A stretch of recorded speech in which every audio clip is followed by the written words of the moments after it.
चलिए बेटा, आज अपन टॉपिक लेते हैं वैल्यू ऑफ सप्लाई। इस चैप्टर में से भी बेटा एक 10 नंबर का क्वेश्चन आने के पूरे चांसेस है और किस्मत ने साथ दे दिया तो 20 नंबर का क्वेश्चन। ठीक है, चलिए पढ़ते हैं पहले क्या क्या है वैल्यू ऑफ सप्लाई में। अपन ने जो वैल्यू मतलब जो अपन ने माल सप्लाई किया है या जो सर्विस अपन ने प्रोवाइड की है उसकी अपन वैल्यू कैसे डिसाइड करेंगे वो अपन पढ़ेंगे इस चैप्टर में, जिसका नाम ही क्या है, वैल्यू ऑफ सप्लाई। हिंदी में इसको बोलते हैं बेटा आपूर्ति का मूल्य। हिंदी में क्या बोला जाएगा इसको? आपूर्ति का मूल्य। और इंग्लिश में बोला जाएगा इसको value of supply. Chapter number देख लेना, इंडेक्स में क्या है इसका। चलिए लेते हैं सबसे पहले case number 1, normal case. Normal case में हम वैल्यू ऑफ सप्लाई कैसे डिसाइड करेंगे बेटा, ध्यान से देखना। सबसे पहले कॉन्ट्रैक्ट प्राइस लेंगे, या इसे हम क्या बोलते हैं, लिस्ट प्राइस भी बोलते हैं। प्लस करेंगे ऑल टैक्सेस, सभी टैक्स जोड़ेंगे, लेकिन किसको नहीं जोड़ना है? जीएसटी को नहीं जोड़ना है। सभी टैक्स जोड़ेंगे लेकिन किसको नहीं जोड़ना है? जीएसटी को नहीं जोड़ना है। Plus amount receive from recipient. Recipient से अगर कोई भी अमाउंट रिसीव्ड हुआ है तो वो भी हम क्या करेंगे, यहाँ पे प्लस करेंगे। इंसिडेंटल एक्सपेंसेस जैसे पैकिंग एक्सपेंसेस हो गया, कमीशन हो गया, ब्रोकरेज हो गया, वो सारी चीजें यहाँ जुड़ेगी। इंटरेस्ट ऑन डिले पेमेंट, अगर आप डिले पेमेंट करते हो उसके ऊपर क्या लगता है? इंटरेस्ट लगता है, तो वो भी आप यहाँ क्या करोगे? प्लस। बेटा सब्सिडी वाला पॉइंट याद रखना, subsidy other than Indian government. Subsidy कौन सी? अदर देन इंडियन गवर्नमेंट वाली देंगे। सब्सिडी कौन सी लेंगे बेटा? अदर देन, डन है,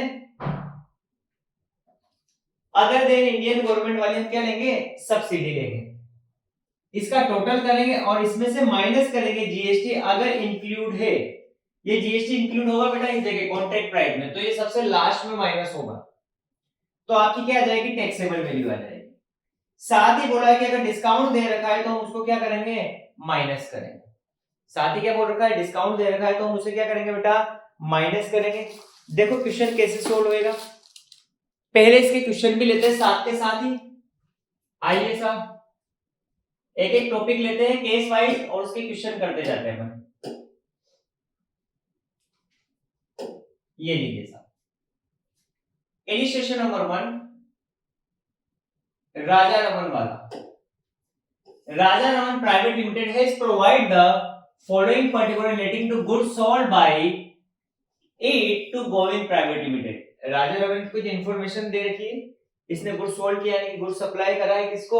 गोविंद लिमिटेड को। ये सारी डिटेल दे रखी है, लिस्ट प्राइस दे रखी है। इसने पूछा क्या वो देखते हैं कि determine the value of taxable supply. ये लीजिए इलिस्ट्रेशन नंबर 1, कैलकुलेशन ऑफ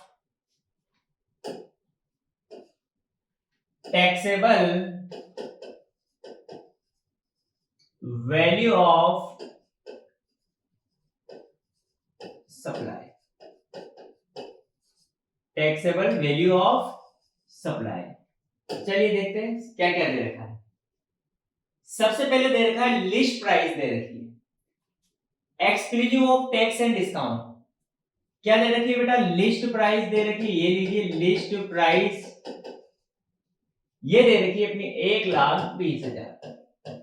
ये लीजिए साहब, प्लस करेंगे इस लिस्ट प्राइस में बेटा कोई भी टैक्स इंक्लूड नहीं है, लिखा है एक्सक्लूसिव, मतलब इसमें शामिल नहीं है। Tax levied by municipal authority on sale of such goods. Tax levied by authority, अपन ने पढ़ा था सारे टैक्स क्या होंगे? जुड़ेंगे, सिर्फ जीएसटी को छोड़ के। तो ये जीएसटी नहीं है, 12,000 रुपए। ये फिर दे रखा है सीजीएसटी और एसजीएसटी, तो बेटा ये नहीं जुड़ेगा। सीजीएसटी और एसजीएसटी को हमें जोड़ने की जरूरत नहीं है। अपन ने पढ़ा है सारे टैक्स जुड़ेंगे लेकिन क्या नहीं जुड़ेगा? जीएसटी नहीं जुड़ेगा। फिर दे रखा है पैकिंग चार्ज, ये तो जुड़ेगा, इंसिडेंटल एक्सपेंसेस में आता है, तो ये लीजिए पैकिंग चार्जेस। पैकिंग चार्जेस दे रखे 2400 रुपए। डन। नेक्स्ट आगे पढ़ते हैं। अब थोड़ा ध्यान से समझना, सब्सिडी वाला पॉइंट है। Raja Raman private limited receive 8000 as a subsidy from central government. बेटा इंडियन गवर्नमेंट वाली शामिल नहीं करनी है, तो ये सेंट्रल गवर्नमेंट वाली शामिल नहीं होगी, ठीक है। सेंट्रल गवर्नमेंट वाली को अपन को शामिल नहीं करना है। एंड 4800 रुपए एज सब्सिडी फ्रॉम एनजीओ। बेटा एनजीओ वाली सब्सिडी तो अपन क्या करेंगे, प्लस करेंगे, तो ये लीजिए सब्सिडी। सब्सिडी किससे मिली है, एनजीओ, सब्सिडी फ्रॉम एनजीओ। बस इंडियन गवर्नमेंट वाली नहीं शामिल करनी है। ये दे रखा है 4800, ये लीजिए। आगे बढ़ते हैं। द प्राइस 1,20,000, जो 1,20,000 की प्राइस दे रखी है, is after considering, after deducting such subsidy, Raja Raman private limited offer 1.6% discount on list price. बेटा इस पे लिस्ट प्राइस पे में डिस्काउंट भी देना है 1.6%। तो चलिए यहां तक का टोटल करते हैं। पहले कितना आएगा, 1,20,000, 12,000, 2,400, 4,800, ये आ गया 139,200। और फिर इसमें से क्या माइनस कर देंगे, discount. Discount at the rate 1.6%। पर बेटा 1.6% लेना किसका है, लिस्ट प्राइस का। हमेशा लिस्ट प्राइस कितनी दे रखी है, 1,20,000 दे रखी है, उसका 1.6% ले लेते। तो 1,20,000 का 1.6% अगर करते हैं तो 1,920 रुपए का डिस्काउंट। तो ये मेरी क्या आएगी, वैल्यू ऑफ सप्लाई। वो भी कौन सी है, टैक्सेबल वैल्यू ऑफ सप्लाई। 1,39,200 में से माइनस कर देते हैं 19,20, तो 137,280। ये लीजिए साहब, पहला क्वेश्चन कंप्लीट। कोई दिक्कत? नेक्स्ट इलिस्ट्रेशन नंबर 2 पे आते हैं। ये लीजिए साहब, इलिस्ट्रेशन नंबर 2 दे रखा है। बोला क्या है, क्या निकालना है कि determine the value of supply. तो ये लीजिए illustration number 2, calculation of taxable value of supply, taxable value of supply. चलिए समझते जाना बेटा क्या क्या है। सबसे पहले कॉन्ट्रैक्ट वैल्यू दे रखी, बेटा इसको लिस्ट प्राइस बोल दो या कॉन्ट्रैक्ट प्राइस बोल दो, बात एक ही है। ये लीजिए साहब, कॉन्ट्रैक्ट वैल्यू दे रखी है आपकी 16,80,000। डन। Including GST 12%। इसमें बेटा 12% क्या शामिल है, जीएसटी शामिल है। तो इसको अपन सबसे लास्ट में क्या कर देंगे, माइनस कर देंगे, ठीक है। ये ध्यान रखना है। द कॉन्ट्रैक्ट वैल्यू यानी कि 16,80,000 ये वैल्यू इंक्लूड कर रहे हैं फॉलोइंग, इसमें ये चीजें शामिल है। जैसे प्राइमरी पैकिंग, पैकिंग के शामिल है तो शामिल होना चाहिए, अपन भी तो प्लस करते थे, तो इसमें ऑलरेडी क्या कर रखा है, प्लस कर रखा है, तो इससे हमें कोई भी मतलब नहीं, इसे हम इग्नोर करेंगे क्योंकि ऑलरेडी क्या है, प्लस हो रहा है, लिखा है ना include. Cost of specific packing, ये भी ऑलरेडी प्लस है, पैकिंग के सारे खर्चे। कंसल्टेंसी चार्ज, ये भी ऑलरेडी क्या है बेटा, प्लस है, तो इसको भी हम इग्नोर करेंगे। फिर टेस्टिंग चार्ज, ये भी हम क्या करेंगे, इग्नोर करेंगे। टैक्सेस, टैक्स भी शामिल है, ये भी हम क्या करेंगे, इग्नोर। बोला है अदर देन जीएसटी, जीएसटी के अलावा जो भी टैक्स है वो शामिल करते हैं, तो ये ऑलरेडी क्या है, इसमें शामिल है, तो अपन को अलग से शामिल करने की जरूरत नहीं है।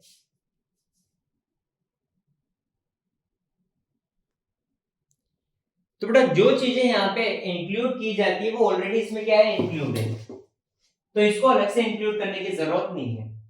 अब अदर इंफॉर्मेशन की बात करते हैं। सबसे पहले दे रखा है कमीशन पे किया है एजेंट को, बेटा कमीशन ऐड करेंगे,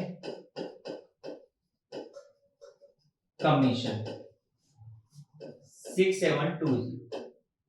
फिर cost of designing and engineering work provide by the recipient, ये लीजिए साहब, जो भी सर्विस इसने प्रोवाइड करी है रिसिपिएंट ने, वो भी जुड़ती है, प्रोवाइड बाय रिसिपिएंट 33,600। फिर फ्रेट एंड इंश्योरेंस बेटा ये भी जुड़ेगा,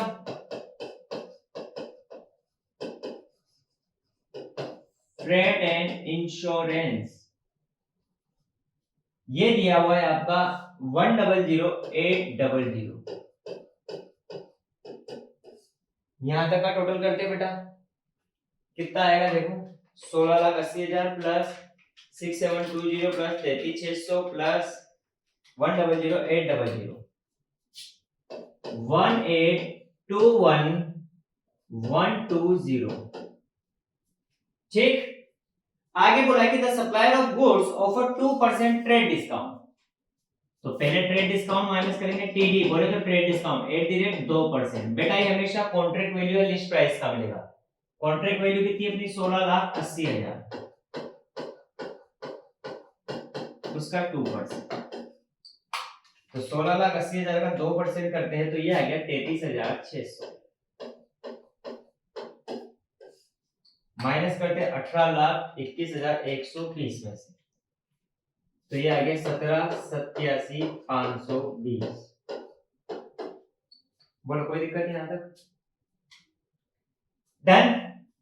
इसमें जीएसटी इंक्लूड है तो सबसे लास्ट में जीएसटी माइनस होगी। अब जीएसटी कैसे माइनस होगी? अमाउंट कितना है 17,87,520। इसमें जीएसटी क्या है शामिल है, जीएसटी की रेट कितनी थी 12% जीएसटी शामिल है। तो जीएसटी तो कितना है 12 और 100 प्लस जीएसटी की रेट कितनी है 12, क्योंकि इसमें इंक्लूड है तो इसलिए हम इसको क्या किसके बराबर मानेंगे 112 के बराबर। 100 तो बेसिक वैल्यू होती है, 12% इसमें क्या शामिल है टैक्स है, तो ये वैल्यू कितने के बराबर होगी 112 के बराबर होगी। तो 178,7520 डिवाइड बाय 112 गुणा 12, तो ये आ गया बेटा 191,520। ये आपकी क्या आएगी value of supply, taxable value of supply कितनी आ जाएगी 178,7520 में से ये माइनस करते तो ये आएगी 159,600। डन है, नोट डाउन करो। चलिए नेक्स्ट इलिस्ट्रेशन नंबर 3 पे आते हैं। क्या बोला है इलिस्ट्रेशन नंबर 3? ये रहा साहब कि from the following particular determine taxable value of supply. तो ये लीजिए illustration number 3, calculation of taxable value of supply. आइए एक एक चीज पढ़ते हैं। सबसे पहले देखिए value of machine excluding GST, इसमें जीएसटी शामिल नहीं है तो फिर नीचे जीएसटी माइनस नहीं करेंगे। अगर ये लिखा था इंक्लूडिंग तो फिर नीचे अपन को क्या माइनस करना पड़ता है जीएसटी। तो वैल्यू ऑफ मशीन दे रखी तो ये लीजिए साहब वैल्यू ऑफ मशीन, इसी को कॉन्ट्रैक्ट वैल्यू भी बोल दो या प्राइस बोल दो इसकी। ये दे रखी है 16,80,000, कितनी दे रखी है 16,80,000। आगे the invoice of the machine include the following. बेटा जो इनवॉइस है मतलब जो 16,80,000 है इसमें सारी चीजें क्या है इंक्लूड है, तो अपन को कोई अलग से दिमाग नहीं लगाना। पैकिंग जुड़ता है, डिजाइन जुड़ता है, वेटिंग जुड़ता है, इंस्पेक्शन जुड़ता है, ये सारे खर्चे ऑलरेडी क्या है जुड़ते हैं। तो जो पहले से ऑलरेडी जुड़े हुए उनके अपन को हाथ भी नहीं लगाना है। ठीक है, नेक्स्ट बात करते हैं। The invoice value of machine does not include the following, ये इंक्लूड नहीं है। देखते हैं पहला क्या है, टैक्स चार्ज किया separate by the supplier other than CGST and SGST. तो बेटा ये तो जुड़ेगा,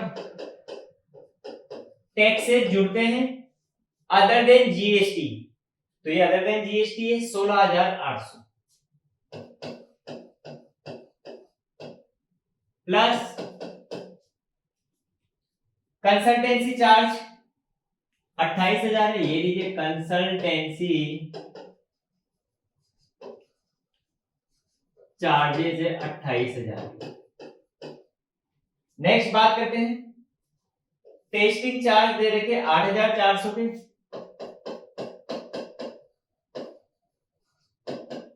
टेस्टिंग चार्जेस 8,400। फिर आगे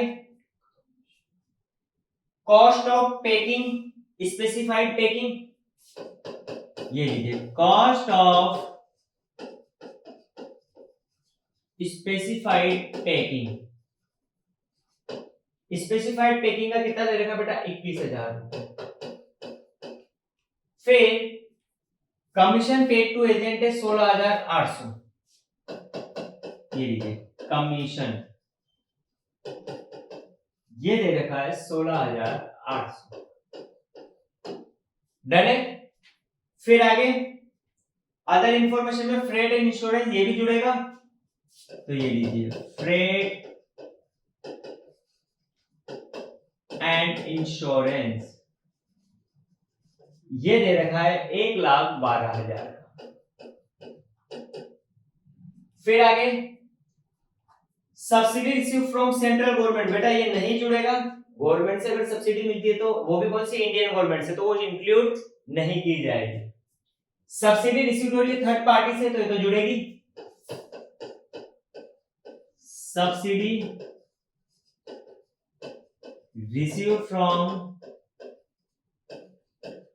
थर्ड पार्टी, कितनी सब्सिडी मिली है बेटा 28,000 की, ये लीजिए साहब 28,000, 28,000। फिर सप्लायर को हमने टाइम दिया है, क्रेडिट दिए 30 दिन की, मतलब पेमेंट करने के लिए कितने का टाइम दिया 30 दिन का। After this time recover interest for delay, अगर इसके बाद पेमेंट करते हो तो आपके ऊपर इंटरेस्ट लगेगा, और डिले इंटरेस्ट रिसीव कितना हुआ है 8,400, ये हो गया इंटरेस्ट ऑन डिले पेमेंट।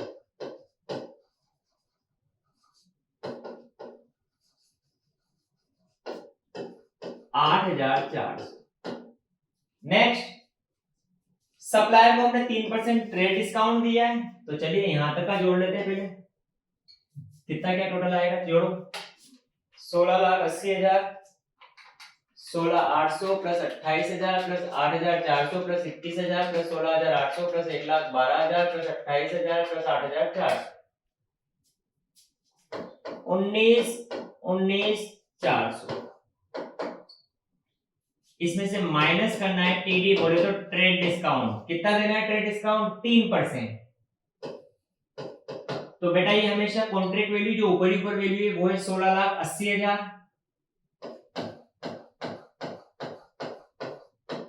उसका 3%, तो 16,80,000 का 3% करते तो ये आ गया 50,400,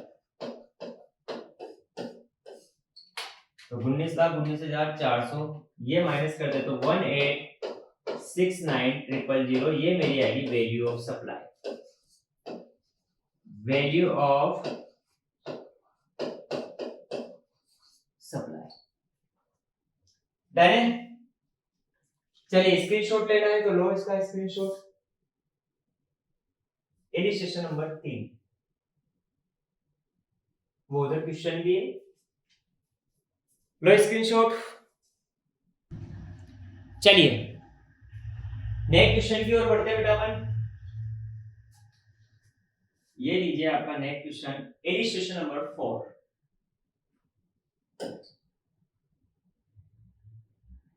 ये लीजिए साहब इलिस्ट्रेशन नंबर 4, वही निकालना है, तो कैलकुलेशन ऑफ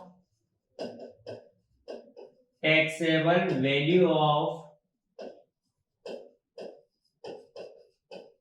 सप्लाई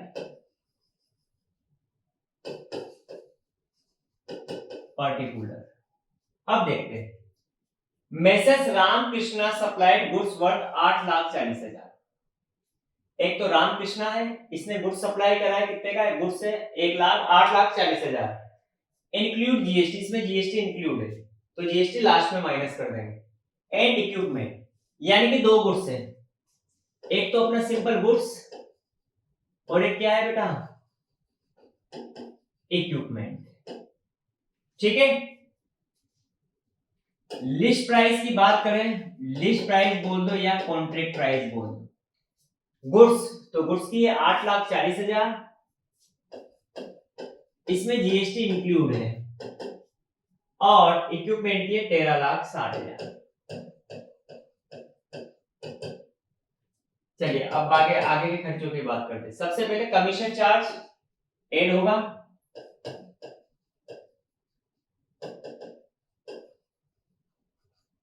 चलिए कमीशन गुड्स, ये रहा गुड्स पे 16,000, इधर गुड्स पे है ही नहीं, मतलब टोटल कितना है कमीशन गुड्स पे 16,000 और इक्विपमेंट पे दे रखा है 24,000।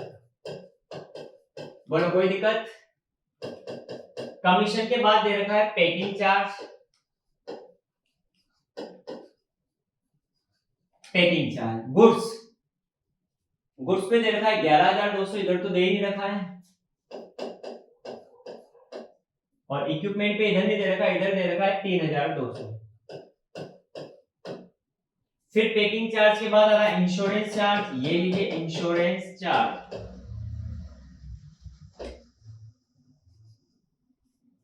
इंश्योरेंस चार्ज गुड्स में है 3200, इक्विपमेंट पे 12,800, तो गुड्स में 3200 है, इक्विपमेंट पे 12,800।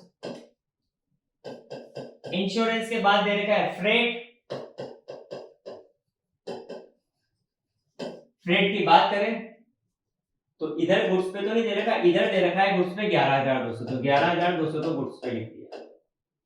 इक्विपमेंट, इक्विपमेंट पे इधर 5600 है, उधर 7520 है, तो दोनों को जोड़ के लिख दो,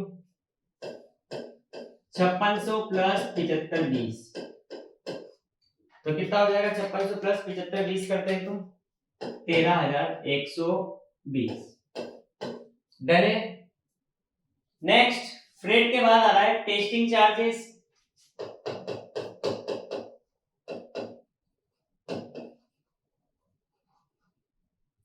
टेस्टिंग चार्जेस देते हैं, इधर नहीं है, गुड्स में 1600 है और इक्विपमेंट में 2400 है, 1600 और 2400। फिर बेटा टेस्टिंग चार्ज के बाद बात करते हैं inspection charges,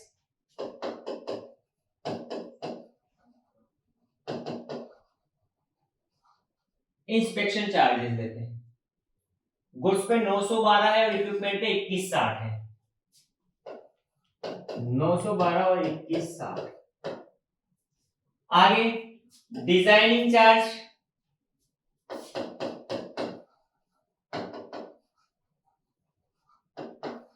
designing charges goods पे दे रखा है 36 32 और 52 64, इक्विपमेंट पे 36 32 और 52 64। आगे pre installation consultancy, pre installation consultancy goods पे दे रखी है 9168 और इधर दे रखी है 11,264। आगे डॉक्यूमेंटेशन,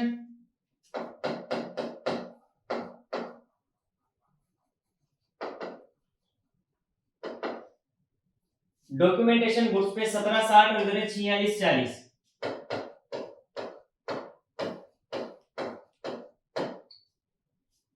आगे डिलीवरी चार्ज दे रखा है,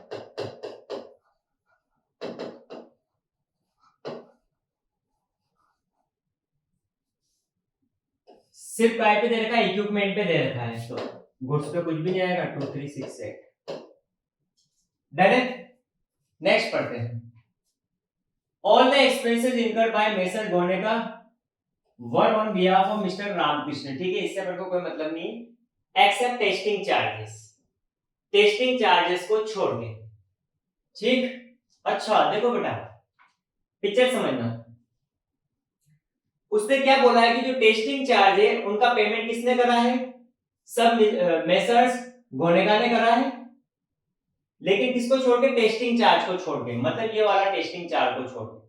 तो बेटा यहां टेस्टिंग चार्ज अपन को नहीं जोड़ना है, ध्यान रहे, क्योंकि ये खर्चा अपन ने नहीं किया है। डन है। आगे बढ़ते हैं। Subsidy of 28,800 are receive from central government, तो इससे हमें कोई मतलब नहीं है, गवर्नमेंट की सब्सिडी नहीं जोड़ी जाती।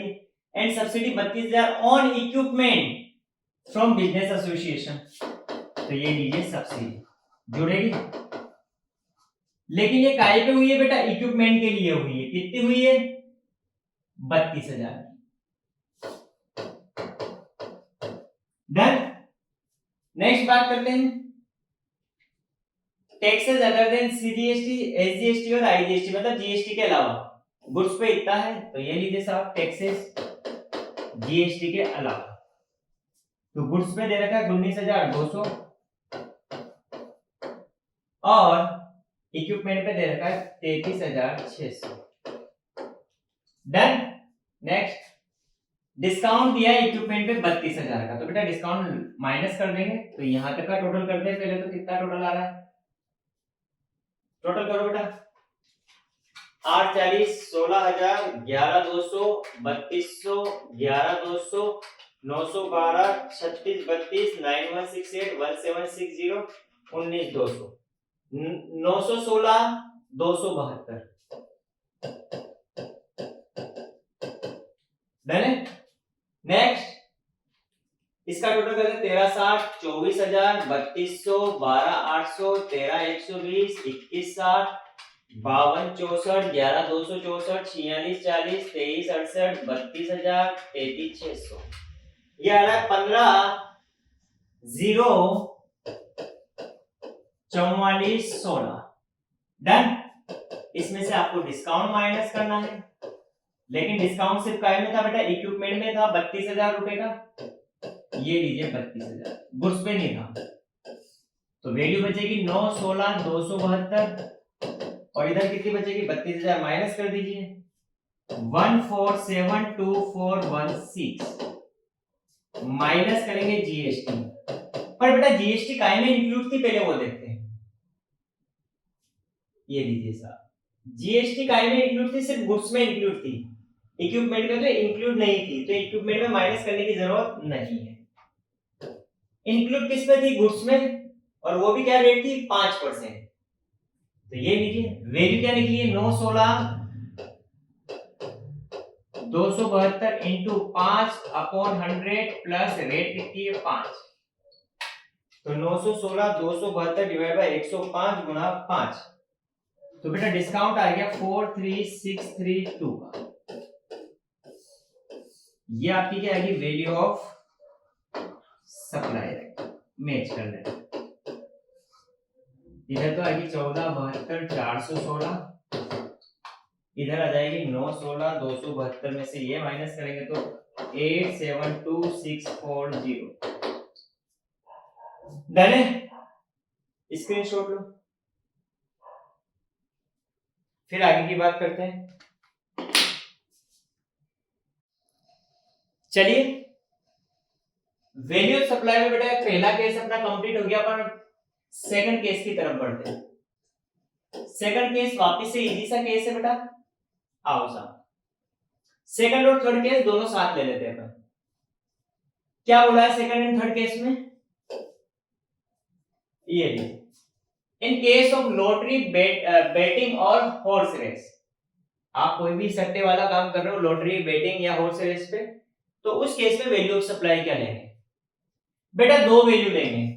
ए फेस वैल्यू ऑफ टिकट, जो भी लॉटरी टिकट की फेस वैल्यू है उसको गुणा करेंगे इंटू 100 डिवाइड बाय 128। बेटा ये फिक्स है, ये क्या है फिक्स, क्योंकि जीएसटी की सबसे ज्यादा रेट कितनी है 28%, और वैल्यू ऑफ टिकट जो अपना लॉटरी टिकट है उसमें ऑलरेडी क्या होता है जीएसटी जुड़ा हुआ होता है, और सबसे हाईएस्ट रेट क्या है जीएसटी में 28%, तो ये इसकी 100 प्लस 28 128 हो गया है। समझ में आ गई। वही notified value of ticket into 100 बटा 128, इन दोनों वैल्यू में से जो भी ज्यादा होगा वही मेरा क्या होगा वैल्यू ऑफ सप्लाई होगा। समझ में आ गया क्या बोला है मैंने, एक तो फेस वैल्यू इंटू 100 बटा 128, दूसरा क्या है नोटिफाइड वैल्यू इंटू 100 बटा 128। डन है। चलिए next flight ticket, in case of flight ticket, flight समझते हो ना एरोप्लेन, उसके टिकट के केस में क्या कैसे वैल्यू ऑफ सप्लाई निकालेंगे। इसमें दो केस दिए बेटा, एक है डोमेस्टिक फ्लाइट, अगर डोमेस्टिक फ्लाइट है, डोमेस्टिक फ्लाइट मतलब घरेलू फ्लाइट है, यानी कि विद इन इंडिया, ऐसी फ्लाइट जो इंडिया के लिए बनी हुई है, यानी कि मैं यहां से कोटा से कहां गया जयपुर, जयपुर से कहां गया दिल्ली गया, कहां से बाय फ्लाइट, तो ये कौन सी फ्लाइट हुई है बेटा डोमेस्टिक फ्लाइट, इंडिया के इंडिया में। एक है इंटरनेशनल फ्लाइट आउटसाइड इंडिया, यहां से मैं कहा गया, अमेरिका गया, यूएसए गया, तो उस केस में कौन सी फ्लाइट होगी, इंटरनेशनल फ्लाइट। अगर डोमेस्टिक फ्लाइट है तो बेसिक फेयर का 5% लेना है। किसका लेना है, बेसिक फेयर का 5%, और इधर क्या लेना है, बेसिक फेयर का 10%। अब रही बात बेटा बेसिक फेयर कैसे निकालेंगे, तो बेसिक फेयर का फॉर्मूला लिखा रहा है क्या, जो भी टिकट की वैल्यू है उसमें से माइनस कर देंगे अपन क्या, पैसेंजर टैक्स। तो आपकी क्या वैल्यू आ जाएगी, वैल्यू ऑफ सप्लाई आ जाएगी किसकी, फ्लाइट टिकट की। समझ में आएगी बात। चलिए क्वेश्चन से जल्दी समझ में आएगा, आओ साहब।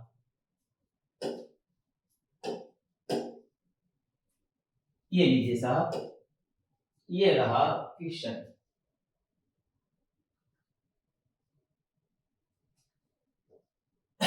ये सबसे पहले लॉटरी वाला क्वेश्चन। चलिए पढ़ते हैं क्या है। Government of Rajasthan has organised a lottery on 25 सितंबर 2023। ठीक है, राजस्थान गवर्नमेंट ने एक लॉटरी ऑर्गेनाइज करी है 25 सितंबर 2023 को। The particular relating to its valuation as follow. इसके पर्टिकुलर दे रखे हैं, 2 पॉइंट दे रखे हैं, फर्स्ट और सेकंड। आपको वैल्यू ऑफ सप्लाई डिफाइन करनी है।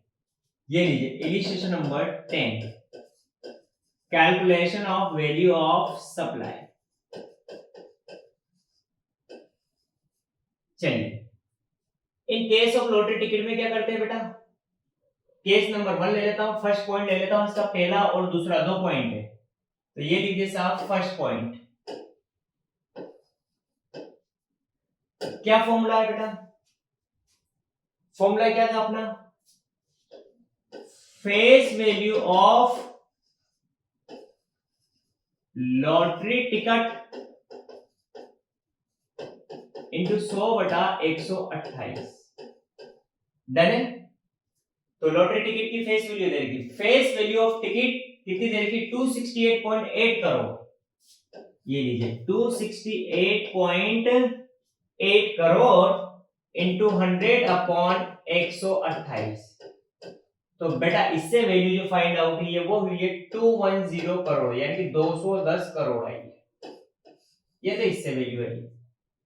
सेकंड क्या लेते थे फेस वैल्यू के अलावा, नोटिफाइड वैल्यू।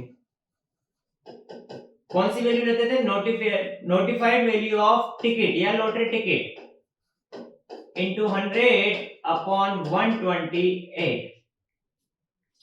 नोटिफाइड वैल्यू, तो price is notified in official gazette 264 crore. ये लीजिए 2 ये नोटिफाइड है इंटू 100/128। अगर इसको सोल्व करते हैं तो बेटा मैं यहां से लिख रहा हूं 206.25 करोड़। अब वैल्यू क्या लेंगे, इन दोनों में से जो भी ज्यादा होगी, 206 या 210, तो 210, तो मेरा आंसर क्या आ जाएगा इसका, 210 करोड़। बोलिए कोई दिक्कत, इजी सा क्वेश्चन है। इसका सेकंड पार्ट तुम्हें करना है। पहले तो फेस वैल्यू दे रखी है, तो मैं यहां समझा देता हूं। तो 200 इंटू 100/128 ये आएगा 156.25 करोड़। दूसरी क्या दे रखी है, नोटिफाइड प्राइस दे रखी है 204.8, तो ये रहा 204.8 इंटू 100/128। तो इससे आंसर क्या आ रहा है 160, इससे आ रहा है 156.25। तो इन दोनों में से जो भी ज्यादा होगा तो मेरा आंसर क्या हो जाएगा 160 करोड़। ये लिख रखा है 160 करोड़। डन है। चलिए नेक्स्ट क्वेश्चन की बात करते हैं। इंटरनेशनल फ्लाइट वाला था ना, फ्लाइट वाला केस ले लेते हैं, फिर करेंसी वाला ये कन्वर्जन वाले लेंगे।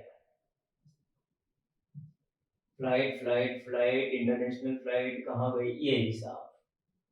इलिस्ट्रेशन नंबर 15, ये लीजिए साहब इलिस्ट्रेशन नंबर 15 पढ़े। मेसर्स 2 पॉइंट ए और B, Messrs Naman associate has sold ticket for transport of passenger from various domestic flight. बेटा केस नंबर 1 ए केस है, ये लीजिए साहब फ्लाइट कौन सी है, डोमेस्टिक फ्लाइट। कौन सी फ्लाइट है बेटा, डोमेस्टिक फ्लाइट। ठीक, तो इस केस में आपको वैल्यू ऑफ सप्लाई निकालना है, तो ये लीजिए वैल्यू ऑफ सप्लाई कैसे निकलेगा, चलिए देखते हैं। डोमेस्टिक फ्लाइट में क्या लेते थे अपन, बेसिक फेयर का 5%, बेसिक फेयर का 5%। और बेसिक फेयर कैसे निकालते थे, देखो टोटल अमाउंट चार्ज, यानी कि टिकट की वैल्यू कितनी दे रखी है, टिकट वैल्यू, टिकट का टोटल अमाउंट कितना चार्ज करा अपन ने, 144 लाख, ये ऊपर मैंने लिख दिया इन लैक्स। डन। इसमें से माइनस करेंगे बेटा पैसेंजर टैक्स, ये दे रखा है पैसेंजर टैक्स कितना है, टू वर्ड पैसेंजर टैक्स से 14.4 लाख।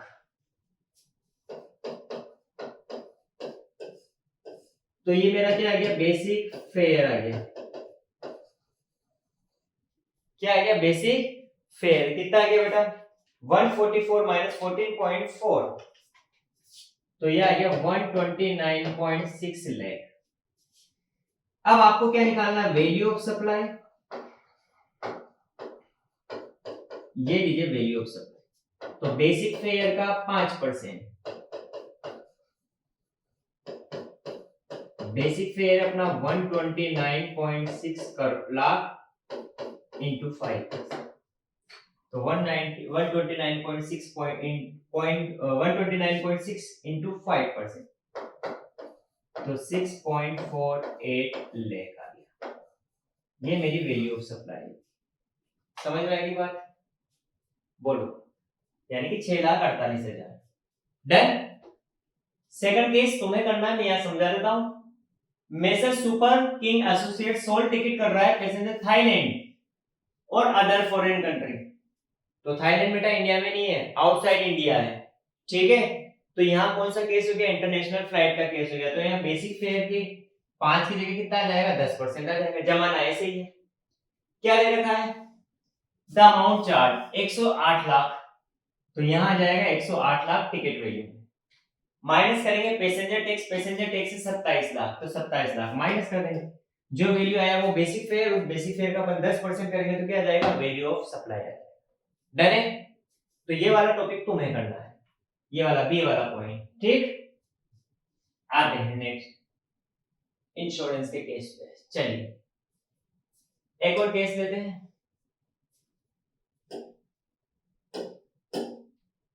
आइए साहब, इन case of insurance, in case of insurance, ये लीजिए साहब। नेक्स्ट केस है अपना इन case of insurance. In case of insurance कैसे वैल्यू ऑफ सप्लाई लेंगे, देखो बेटा ये रेटे याद रखनी पड़ेगी, इंपॉर्टेंट टॉपिक है बेटा। ओनली रिस्क कवर पॉलिसी, अगर कौन सी पॉलिसी है, रिस्क कवर पॉलिसी है, तो कितना परसेंट लेंगे, 100%। सेविंग और इन्वेस्टमेंट पॉलिसी है तो कितना लेंगे, 100 माइनस परसेंटेज गिवन, एक परसेंटेज गिवन रहेगा इन्वेस्टमेंट का, वो अपन यहाँ पे क्या करेंगे, माइनस करेंगे, ठीक है। सिंगल प्रीमियम एन्युटी में कितना लेंगे, 10%।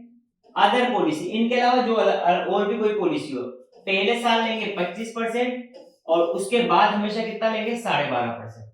ध्यान रहे रिन्यूअल पॉलिसी में भी कितना लेंगे, 12.5%। डन। आगे, no tax on the following, लेकिन बेटा इनके ऊपर कोई भी टैक्स नहीं लगेगा, यानी कि इनकी वैल्यू हमेशा क्या लेनी है, नहीं लेनी है।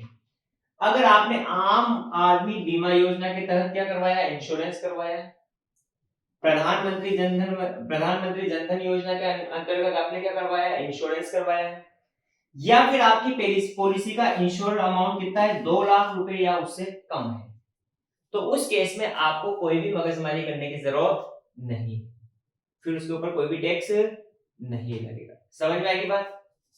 चलिए इसके क्वेश्चन की बात करते हैं बेटा, इजी सा टॉपिक है, ये लीजिए सा, ठीक। चलिए पढ़ते हैं। Life insurance company furnish the following information of its business for the month of June 2023, जून 2023 के लिए आपको बोला है वैल्यू ऑफ सप्लाई निकालो, क्या निकालो, वैल्यू ऑफ सप्लाई। तो ये लीजिए साहब illustration number 60, calculation of value of supply. इधर एक कॉलम बनाया पर्टिकुलर, फिर अमाउंट, फिर परसेंटेज, ये लीजिए साहब परसेंटेज ले लेते हैं,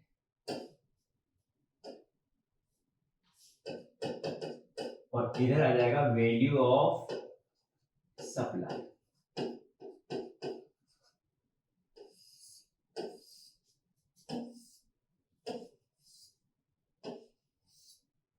डन है। चलिए एक एक पॉइंट लेते हैं। सबसे पहले पॉइंट दे रखा है premium receive from risk cover policy. ओहो, कौन सी पॉलिसी बेटा? Risk cover policy. कितना अमाउंट दे रखा है? 25 लाख। तो मैं ऊपर लिख देता हूं in lakhs 25 lakh. Risk cover policy में कितना बनता है? 100%। तो 25 का 100% करेंगे तो कितना आ जाएगा? 25,000। डन है। Second, investment and saving policy है, ये लीजिए साहब, इन्वेस्टमेंट या फिर सेविंग पॉलिसी, इन्वेस्टमेंट या फिर सेविंग पॉलिसी। देखो इसमें परसेंटेज गिवन रहेगा। जब भी परसेंटेज गिवन है पहले तो अमाउंट लिख लो, कितना अमाउंट है इसका? 500 लाख है। अब इसका ये रेट कैसे निकालेंगे? तो 100% माइनस यहाँ कितनी रेट दे रखी है? 80%। तो 100 में से 80 जाएगा तो कितना बचा? 20%, यानी कि ये आ गया 100 लाख। समझ में आएगी? Next, such policy in which the insured amount does not exceed 2 lakh. तो बेटा इस पॉइंट से तो कोई मतलब रहा ही नहीं। कुछ इंश्योरेंस पॉलिसी है जिसका अमाउंट कितना है? 2 लाख से ज्यादा नहीं है, तो उसके ऊपर कोई भी टैक्स नहीं लगेगा। Next, other investment and saving policy, ये लीजिए अदर पॉलिसी की बात कर लेते हैं।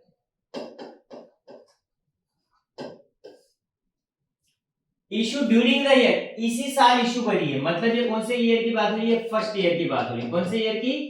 First year. अमाउंट कितना करेगा? प्रीमियम रिसीव्ड हुआ है 100 lakh.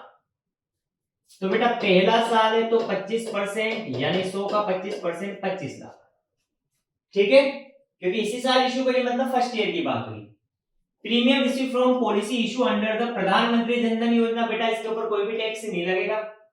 Amount of premium receive of investment and saving policy excluding the first year, और पहले 4 को छोड़ के, मतलब नेक्स्ट ईयर की बात हुई, पहले साल की बात नहीं, नेक्स्ट ईयर की बात हुई। बोला ना उसने एक्सक्लूडिंग फर्स्ट ईयर, 440 लाख। तो बेटा यहाँ पे 12.5% है, तो 440 गुणा 12.5%, ये 55 लाख का आ गया। Premium received from single premium annuity,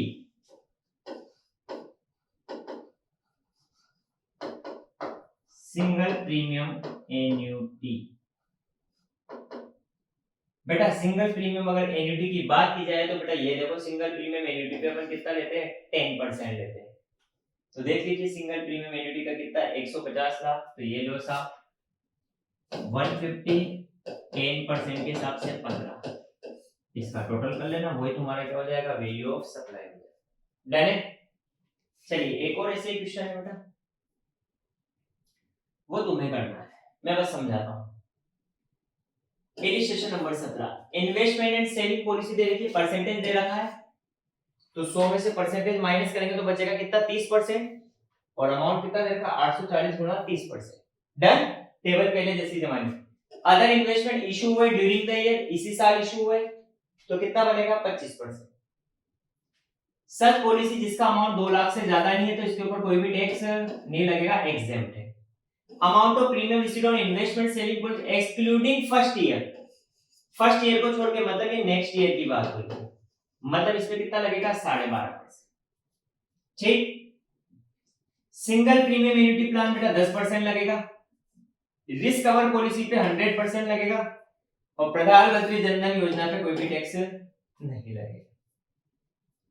done है? बोलो।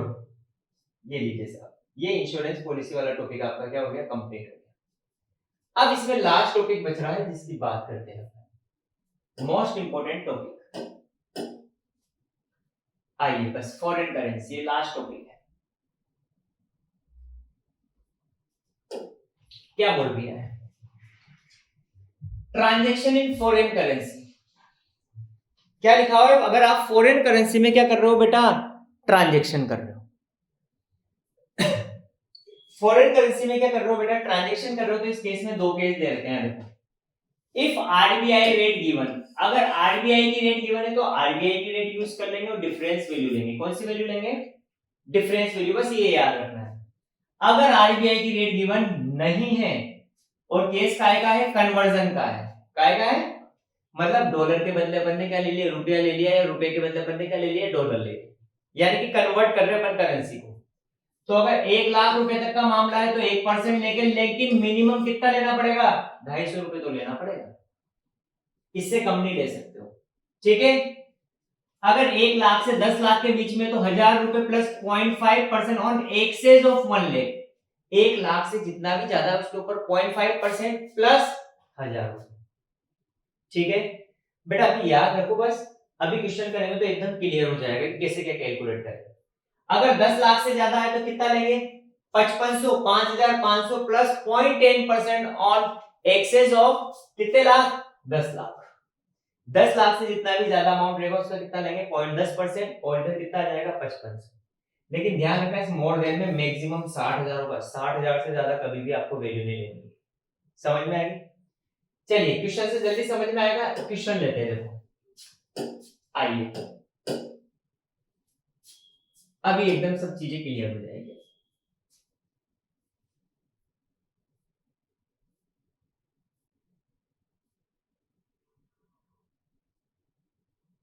ये देखिए साहब, इलिस्ट्रेशन नंबर क्या था?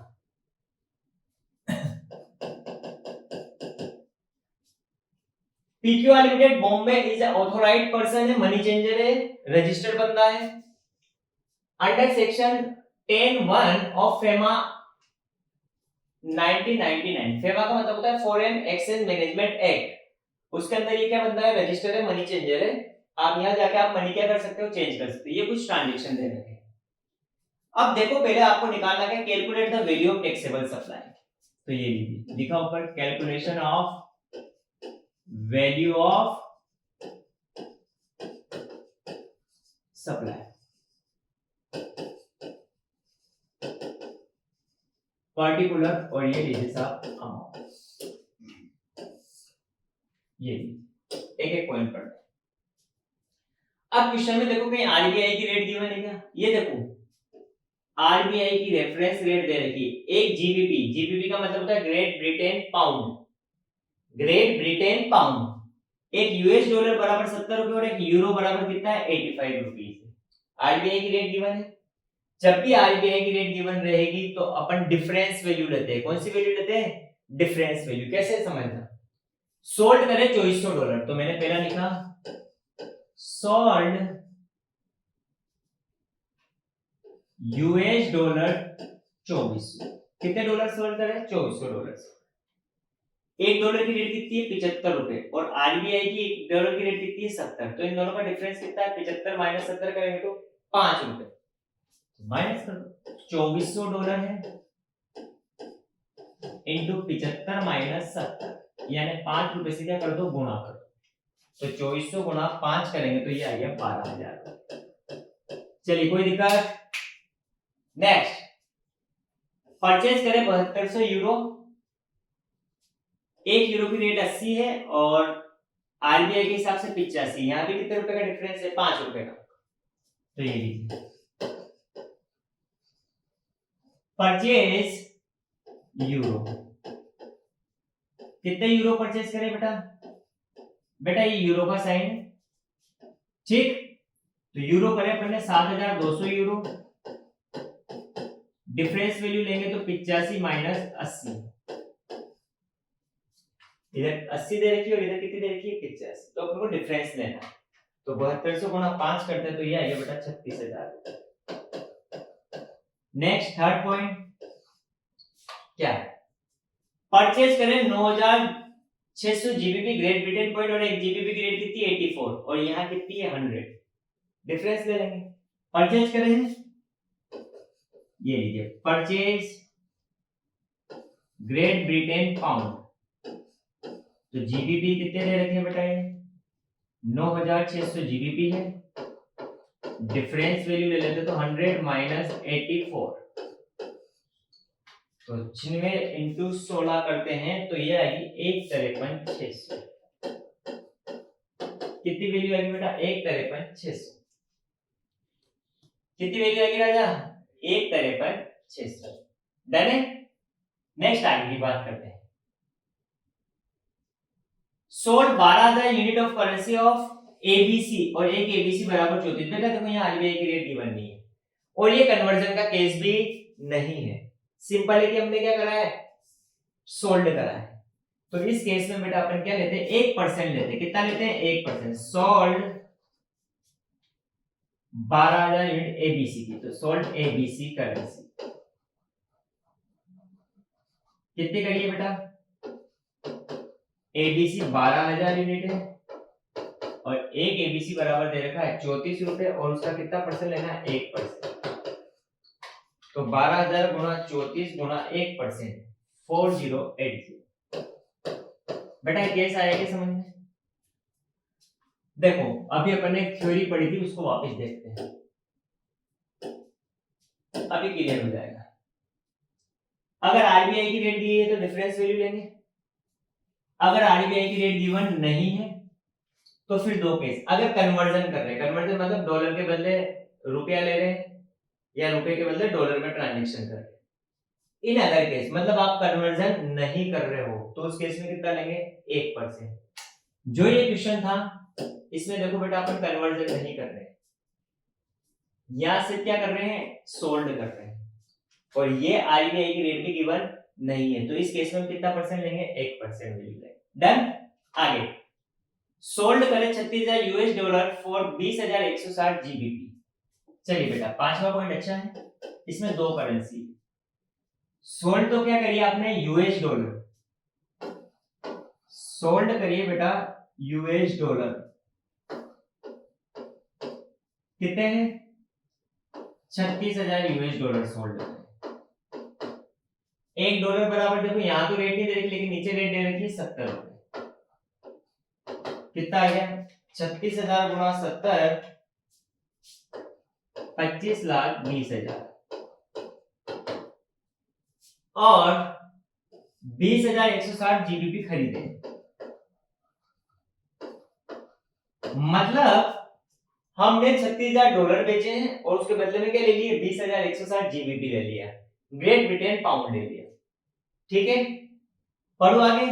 आइए कितने खरीदे? 20,160, 20,160 और बेटा एक जीबीपी की रेट कितनी दे रखी है? एक जीबीपी की रेट दे रखी है 100 इंटू 100 मल्टीप्लाई करते तो आएगा 20,160 और 2 जीरो। बेटा इन दोनों में से जो भी कम होगा, इन दोनों में से जो भी कम होगा तो 16,000 उसका कितना परसेंट? 1% है। तो कितना आ जाएगा? 2 जीरो का तो यानी कि 20,160। इसका टोटल कर लो तो ये आपकी क्या आ जाएगी? Value of supply. समझ में आएगी बात? हाँ बेटा लास्ट वाले में ना तो कन्वर्जन नहीं हो रहा है, यहाँ पे क्या हो रहा है? एक्सचेंज हो रहा है। ठीक है, इसका स्क्रीनशॉट लो, ध्यान रखना, बढ़िया क्वेश्चन है, घबराना नहीं है। अभी ऐसे ही एक आध क्वेश्चन और करेंगे। चलिए नेक्स्ट क्वेश्चन पे आते हैं। बेटा एक क्वेश्चन थोड़ा सा इस पॉइंट में तुम्हें दिक्कत है क्योंकि ये कन्वर्जन का केस है, पर मैं बताऊंगा अभी एक क्वेश्चन करेंगे कन्वर्जन का, उसमें कन्वर्जन कैसे पहचानेंगे, तो फिर वहां पे वापस ले लेंगे इस क्वेश्चन। Illustration number 12। आइए साहब सेम क्वेश्चन है, मैं सारा नीचे आंसर में दे रखा हूं, वही समझाऊंगा, जहां पॉइंट रहेगा हार्ड वो अपन समझ लेंगे। वही आपको क्या निकालना है? वैल्यू ऑफ सप्लाई निकालना है। तो ऊपर लिख देंगे कैलकुलेशन ऑफ या computation of value of supply. सबसे पहले देखा 8,000 यूरो बेचे हैं और 1 यूरो की रेट कितनी है? 74 रुपए। ये नीचे आरबीआई की रेट दे रखी है 1 रुपए, 1 यूरो की रेट कितनी दे रखी है? 71। तो डिफरेंस ले लेंगे 74 माइनस 71, तो 74 माइनस 71 इनटू 8,000 तो 24,000। ये लीजिए पहले का अमाउंट कितना आ गया है? 24,000। कोई दिक्कत? नेक्स्ट, परचेज करें 6000 यूएस डॉलर और $1 की रेट है 68 और इधर है 66, 2 रुपए का डिफरेंस है। तो 6000 इंटू 2 करेंगे तो 12000 डन है। फिर आगे परचेज करें 10,000 जीबीपी, 1 जीबीपी की रेट है 72 और इधर 1 जीबीपी की रेट कितनी है 74। डिफरेंस कितने का? वापस 2 रुपए का। तो 10,000 इंटू 2 20,000 रुपए। डन। आगे सोल्ड करें 14,000 ऑस्ट्रेलियन डॉलर और 1 ऑस्ट्रेलियन डॉलर की रेट कितनी है 56 रुपए। इधर कितनी दे रखी है 59। कितने का डिफरेंस है 3 रुपए का। तो 14 थी 42,000 रुपए। डन है। आगे सोल्ड करिए 8,000 यूनिट करेंसी जेड और एक जेड बराबर है 32। देखो बेटा यहाँ एक जेड की वैल्यू दे ही नहीं रखी है। एग्जैक्ट कोई करेंसी होती नहीं, जैसे इससे पहले वाले क्वेश्चन में एबीसी करेंसी दे रखी थी। यहाँ क्या दे रखी जेड, तो यहाँ करेंसी नहीं दे रखी तो कितना परसेंट लेंगे 1%। कैसे? 8,000 को गुणा करेंगे 32 से और उसका कितना परसेंट लेंगे 1%। ये देखो यहाँ पे रखा होगा 8,000 गुणा 32 इंटू 1%। डन है। आगे बढ़ते हैं। परचेज करिए 4500 लिब्रा और 1 लिब्रा की रेट है 31 और इधर दे रखी है 34। तो डिफरेंस कितने का है 3 का। तो 4500 गुणा 3 कर देंगे। ये लीजिए साहब डिफरेंस लेके ये अमाउंट आ गया 13,500। डन है। नेक्स्ट सोल्ड करें 7,000 कैनेडियन डॉलर और 1 कैनेडियन डॉलर की रेट कितनी है 45 और इधर कितनी है 42। 3 रुपए तो 7 किया 21,000। डिफरेंस आ गया 21,000। बोलो कोई दिक्कत है क्या? नेक्स्ट आगे बढ़ते हैं। Conversion of 40,000 US dollar into 25,000 GBP. तो 40,000 यूएस डॉलर की रेट कितनी दे रखी है? ये 66। तो वही 40,000 इनटू 66 करा तो 26,40,000। फिर दो वैल्यू है ना 25,000 जीबीपी, तो जीबीपी की रेट कितनी है 74। तो 25,000 इनटू 74। इन दोनों वैल्यू में से जो भी कम होगा उसका कितना परसेंट 1%। तो इन दोनों में 18,50,000 कम है, उसका 1% वैल्यू कितनी आएगी 18,500। डन है। हाँ बेटा सेम क्वेश्चन है पूरा एज इट इज। चलिए नेक्स्ट क्वेश्चन लेते हैं बेटा। अच्छा सा इंपॉर्टेंट क्वेश्चन है। इलिस्ट्रेशन नंबर 13 ढंग से समझना। 14 आपका होमवर्क रहेगा। Messrs X Y Z limited Jaipur is authorised money changer है बेटा। ठीक है पढ़ते रहना है चीजें। आपको क्या बोला है कि निकालने क्या है determine taxable value of supply. ये लीजिए साहब इलिस्ट्रेशन नंबर कौन सा है 13। कैलकुलेशन या फिर कंप्यूटेशन। कंप्यूटेशन वर्ड लिखो तो वो ज्यादा बेटर है क्योंकि टैक्स से तो टैक्स पे कैलकुलेशन की जगह पर कंप्यूटेशन वर्ड यूज करते हैं। तो computation of value of supply.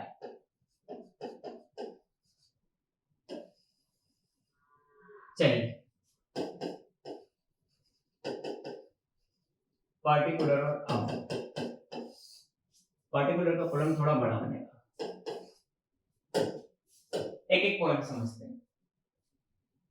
300 transaction है of conversion of Canadian dollar into Indian rupees. ओह क्या बोला है 300 ट्रांजैक्शन है। कितने ट्रांजैक्शन है 300 ट्रांजैक्शन है जिसको हमने क्या करा है। अच्छा एक पॉइंट रह गया है, पहला पॉइंट रह गया है। ठीक है ये दूसरा पॉइंट है, पहले ये वाला देखते हैं कि 600 ट्रांजैक्शन है कन्वर्जन के। कैनेडियन डॉलर को अपन ने काय में कन्वर्ट करवाया इंडियन डॉलर इंडियन रुपीस में और वैल्यू कितनी है एक ट्रांजैक्शन की 15,000 रुपए। कितनी वैल्यू है सिर्फ 15,000 रुपए वैल्यू। तो बेटा इस केस में क्या लिखेंगे क्या पे यहाँ पे यहाँ लिखो conversion of Canadian dollar into rupees. Done है। अब समझो वैल्यू कितनी है 15,000 रुपए है तो इसकी वैल्यू निकालते हैं। अपन ने पढ़ा था अप टू 1 लाख 1 लाख रुपए तक 1% लेना है। कितना लेना है 1 लाख रुपए तक 1%। तो इसका 1% लिया कितना हो गया 150। फिर इसमें एक और लेते थे मिनिमम वैल्यू, लेकिन आपको कम से कम वैल्यू कितनी लेनी है, 250। जब भी ऐसी सिचुएशन आ जाए तो जो भी ज्यादा होगा वो वैल्यू लेंगे, यानी कि 250 रुपए लेंगे। कितनी वैल्यू लेंगे, वैल्यू तो 150 निकल रही है, लेकिन बोला क्या कि कम से कम आपको कितना लेना है, 250 रुपए तो लेने ही है। समझ में आएगी कहां थी वैल्यू, बताऊं? देखो अभी अपन ने पढ़ा था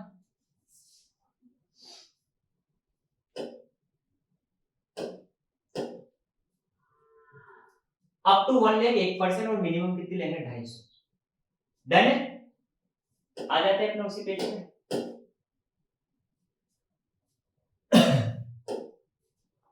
तो 250 पर ट्रांजेक्शन की वैल्यू है, ट्रांजेक्शन टोटल कितने हैं बेटा, 600 ट्रांजेक्शन।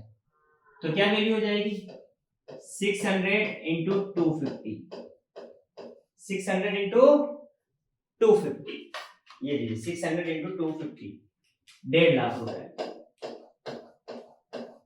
बेटा पहले पॉइंट में कोई दिक्कत, ट्रांजेक्शन की वैल्यू कितनी थी, 15,000, यानी 1 लाख से कम है, अप टू 1 लाख तक। सेकंड पॉइंट लेते हैं इसका, क्या बोला है, 300 ट्रांजेक्शन है, कन्वर्ट कर रहे हैं कैनेडियन डॉलर को, तो ये लिख दिए साहब,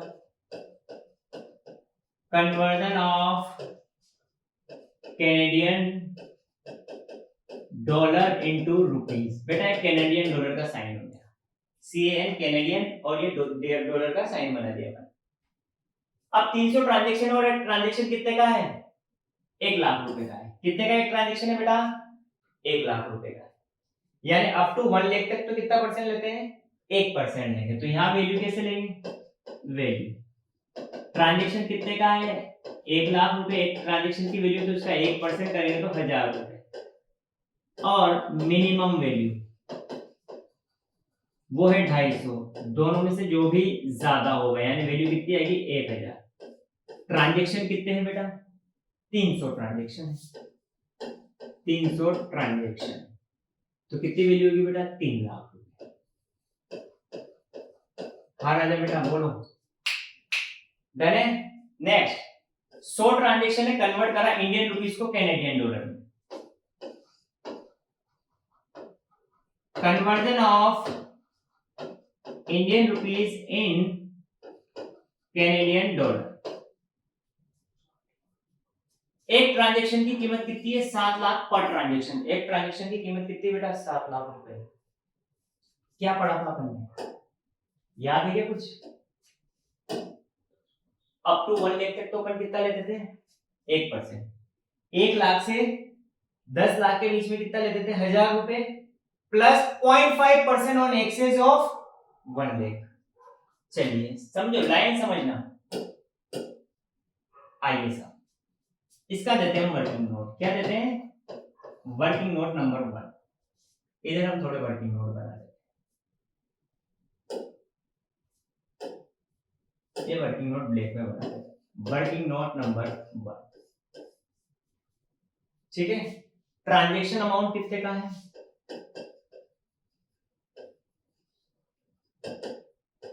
ट्रांजेक्शन अमाउंट है अपना 7 लाख। तो यहाँ ब्रैकेट में लिख रहे कौन सी कैटेगरी में आ रहा है, 1 लाख से 10 लाख के बीच में आ रहा है। तो इस केस में वैल्यू कैसे लेते थे बेटा, 1000 तो लेनी है, प्लस जितना भी 1 लाख से ज्यादा है। तो 7 लाख 1 लाख से कितना ज्यादा है, 6 लाख रुपए। कितना ज्यादा है, 6 लाख, यानी कि 7 लाख में से 1 लाख घटा दो,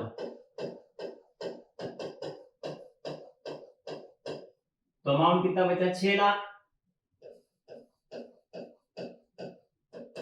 कितना अमाउंट बचा, 6 लाख। उसका कितना लेना है, 0.5%। तो 6 लाख का 0.5% करते हैं तो ये आ रहा है बेटा 3000, और इधर वैल्यू कितनी थी, 1000, प्लस 3000 कितना हो गया, 4000 इसकी वैल्यू है। डन बेटा, ये 1 लाख क्यों माइनस करा है, सीधी सी बात है, अप टू 1 लाख तक 1% है, तो 1 लाख का 1% करेंगे तो कितना होगा, तो वो अपन ने इधर ले लिया है, तो इसलिए बाकी 6 लाख का हम किधर ले रहे, इधर ले। समझ में आएगी, तो इसकी वैल्यू कितनी आएगी, 4000। तो ये लीजिए साहब, 4000 वैल्यू है, और नंबर ऑफ ट्रांजेक्शन कितने हैं, तीसरा पॉइंट, 100 ट्रांजेक्शन।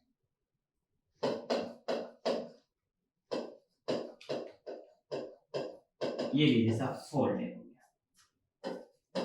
फोर्थ,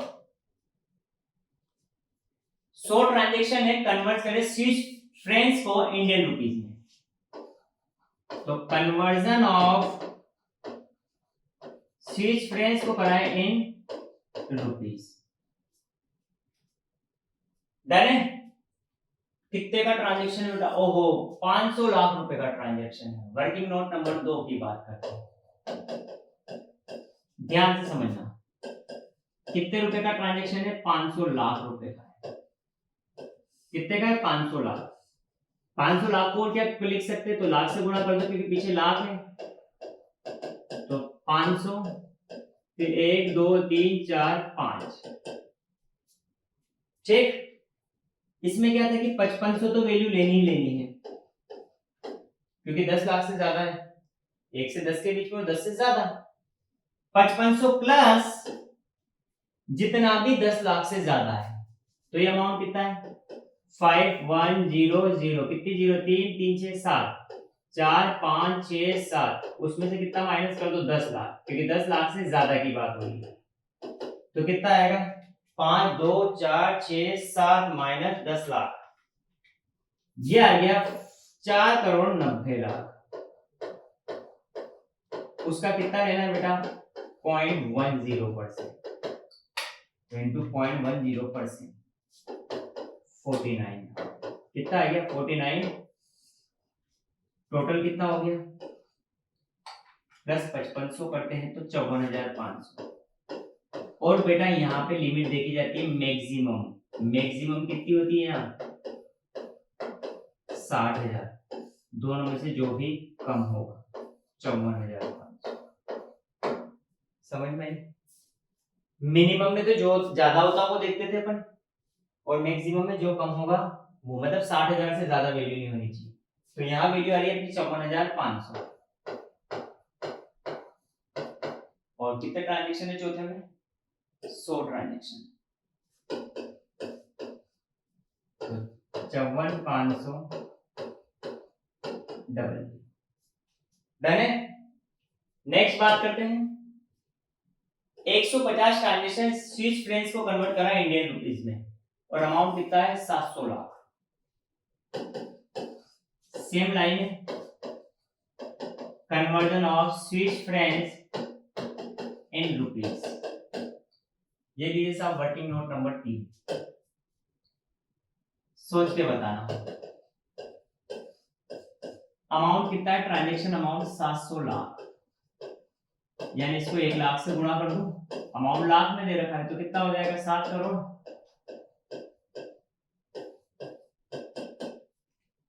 ठीक, यानी कि 10 लाख से ज्यादा है। तो इस केस में वैल्यू क्या आएगी? 5500 तो आएगी सही, प्लस जितना भी 10 लाख से ज्यादा है, यानी कि 7 करोड़ माइनस 10 लाख। तो वैल्यू कितनी आ रही? ये आ रही है 6 करोड़ 90। 6 करोड़ 90 लाख। इसका कितना परसेंट लेंगे? 0.10%। तो ये आ गया बेटा 69,000। इन दोनों को जोड़ते तो कितना आएगा? 69,000 प्लस 5500, 74,500। लेकिन बेटा मैक्सिमम कितना ले सकते हैं? 60,000। दोनों में से जो भी कम होगा, यानी कितना लेंगे? 60,000। तो ये लीजिए। कितने ट्रांजेक्शन कितने हैं? 150 ट्रांजेक्शन। तो 60,000 गुणा 150, तो 60,000 गुणा 150, 15 सेकेंड 90 लाख।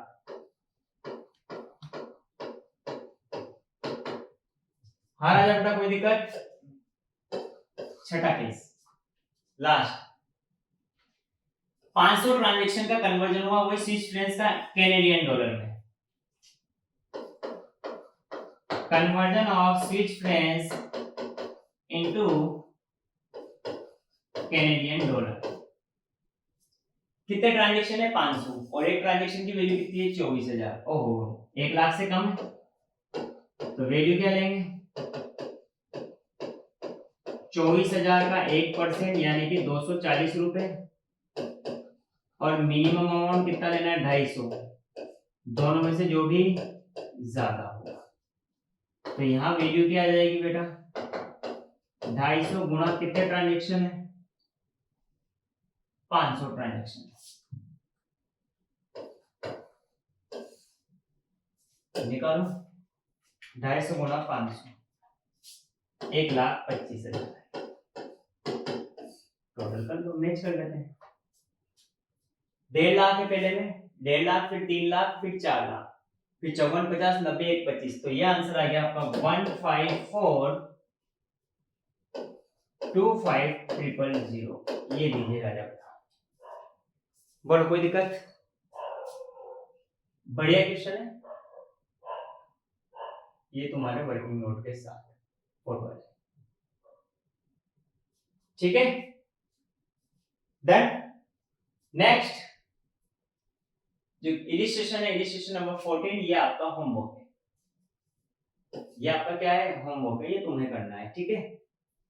अब बेटा इसी क्वेश्चन में अगर जीएसटी की रेट भी दे देता है, मान लो 18% जीएसटी की रेट है और जीएसटी निकालना है, ये तो क्या निकली है, वैल्यू ऑफ सप्लाई निकली है। क्या निकली है ये, वैल्यू ऑफ सप्लाई। अगर जीएसटी की रेट दे दी मान लो 18%, तो जीएसटी लगा, तो जीएसटी कितना है 18%, तो जीएसटी का अमाउंट आ जाएगा, इसका 18% कर दो। समझ में आएगी? तो इसके बाद वाला रजिस्ट्रेशन नंबर 14 तुम्हें करना है। ये लीजिए बेटा, ये अपना पूरा चैप्टर क्या हो गया, कंप्लीट हो गया है, ठीक है।